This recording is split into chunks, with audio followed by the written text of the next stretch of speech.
Picture this.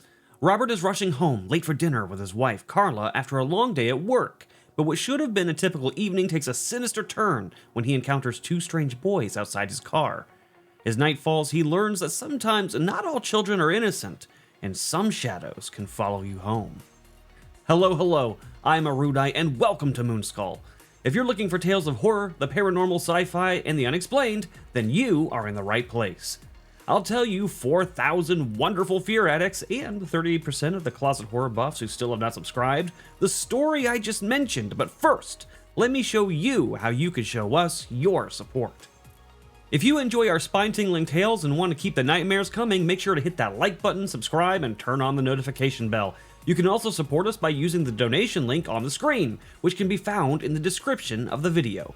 Your support helps us keep bringing you these wild stories from the unknown, so let's dive into Robert's chilling experience now. It was a typical evening in the spring of 2022 when Robert found himself racing home from work. The sun had dipped below the horizon, casting long shadows across the empty streets. He checked his watch anxiously. It was 7:15 p.m. His wife, Carla, was expecting him for dinner, and the thought of disappointing her weighed heavily on his mind. Just as he grabbed his keys, his phone rang. He saw Carla's name flash across the screen, and his stomach sank.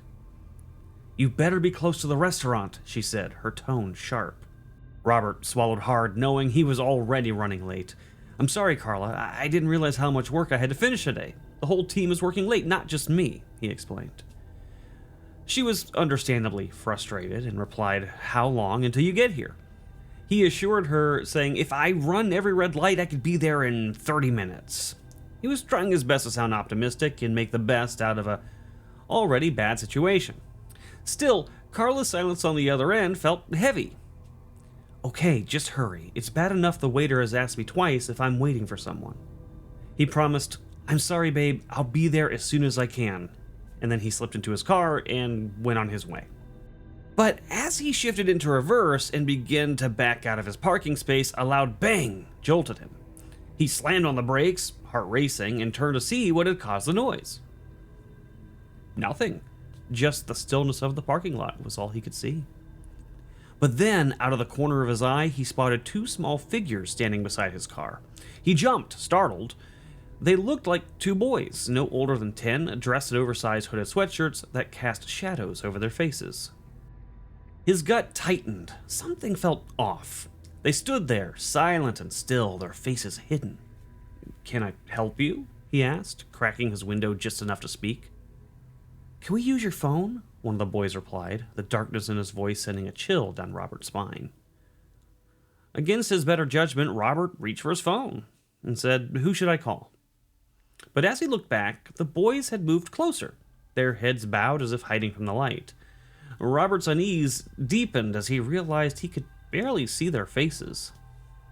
"What's wrong?" he asked, his voice shaky. The boy raised his head just enough for Robert to see his eyes, or rather, the lack of them. Instead of pupils or whites, they were pure black, as if he were looking into an abyss. Robert felt a rush of fear, instinctively pulling back. "You know what? You can just go inside and ask the security guard for help." He pointed towards the lobby. But the boys didn't move. They stayed rooted to the spot, staring at him with an intensity that made his skin crawl. Then, without warning, the boys began to slap their hands on the driver's side windows, their movements synchronized. "Can we get in your car? We just need a ride," they pleaded in disturbingly monotone voices. Panic surged through Robert. He threw the car into drive, revved the engine, and sped off, leaving the boys behind. He could still hear their voices echoing in his mind as he drove, heart pounding, desperate to shake off the entire encounter altogether. As he finally arrived at the restaurant, he tried to shake the fear that clung to him. Carla was waiting, her mood shifting from anger at his tardiness to laughter as he recounted the strange event. "So you were scared of a couple of kids?" she teased. But the unease lingered in Robert's chest, an unsettling reminder that something was not right. After a pleasant evening, they returned home, but as they settled in for the night, the familiar sound of knocking broke the silence. It was a steady rhythm. 3 knocks, followed by a pause. Robert's heart dropped. He recognized that pattern. He was the same as the boys at the car. "Did you hear that?" Carla whispered, her eyes wide. "Yeah," Robert replied, his heart racing. "There's someone at the front door." He watched as Carla went to check out the window. She looked outside and saw nothing but darkness. No one was there. "It's just the wind," she said, trying to convince herself. But Robert was less convinced. He went downstairs and he took a look through the peephole on the door, and that's when he caught a glimpse of them. The two boys stood at the front doorstep, their figures barely illuminated in the moonlight. They looked almost ethereal, their faces obscured by shadows. His wife appeared behind him, and she reached over him, opening the door slightly, saying, "Hello, what do you want?" But Robert pulled her back, panic rising.